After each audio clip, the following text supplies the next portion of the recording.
Good morning students. Class 10th subject science और science का 9th chapter light पढ़ रहे थे अपन। तो लाइट में अपन ने रिफ्लेक्शन का टॉपिक पढ़ लिया था, उसका एक टॉपिक बचा हुआ है मैग्निफिकेशन। तो व्हाट इज मैग्निफिकेशन? तो it is the ratio of height of image to the height of object. मतलब ये एक रेशो होता है और ये रेशो होता है हाइट ऑफ इमेज का और हाइट ऑफ ऑब्जेक्ट का। It is represented by M, ये एम से रिप्रेजेंटेड किया जाता है, मतलब डिनोट किया जाता है।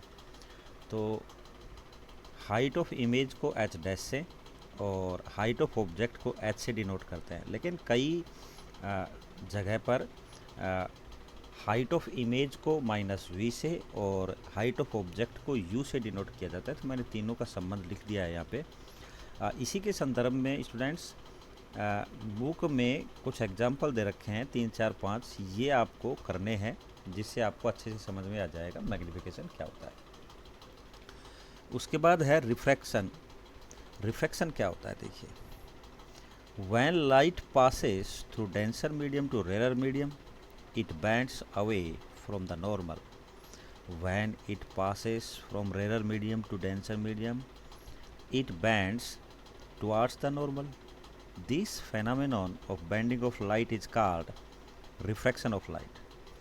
तो स्टूडेंट्स ये कहता है कि जब प्रकाश की कोई किरण किसी सघन माध्यम से सरल माध्यम में जाती है तो वह मुड़ जाती है किधर? नॉर्मल की तरफ। और जब वह सरल माध्यम से और डेंस माध्यम में, मतलब कि सघन माध्यम में जाती है तो it's bends toward the normal, तो वह नॉर्मल की तरफ मुड़ जाती है।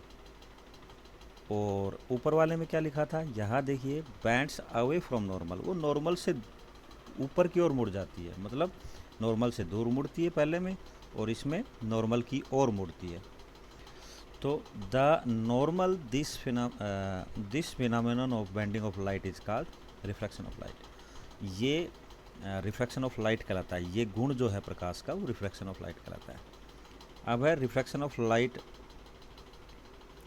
के लॉ, मतलब रिफ्रैक्शन लॉज ऑफ रिफ्रैक्शन। जिस तरह से अपन ने रिफ्लेक्शन के लॉज पढ़े थे, ऐसे ही रिफ्रैक्शन के भी लॉ होते हैं, कुछ एक सिमिलर हैं बस स्लाइटली डिफरेंट हैं, तो उन्हीं को हम नोटिस करेंगे। तो इसका फर्स्ट लॉ है the incident ray represent refracted ray at the normal at the point of incidence all lie in the same plane।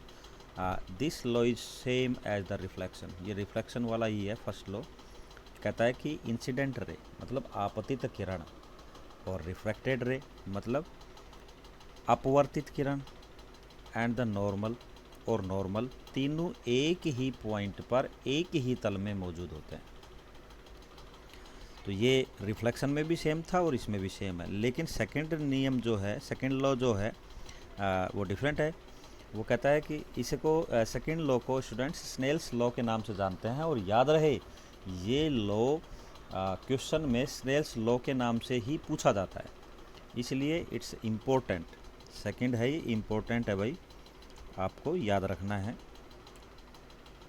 The ratio of the sine of the angle of incidence, मतलब कहता है कि the ratio होता है किसका? Sine of the angle of incidence.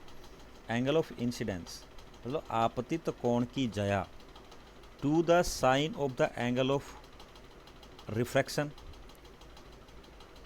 और अपवर्तित कोण की जया का जो रेशो है ये क्या होता है? इज कांस्टेंट, ये कांस्टेंट होता है and equal to the refractive index of that, और ये रिफ्रैक्टिव इंडेक्स के बराबर होता है ऑफ दैट मीडियम, उस मीडियम के रिफ्रैक्टिव इंडेक्स के बराबर होता है।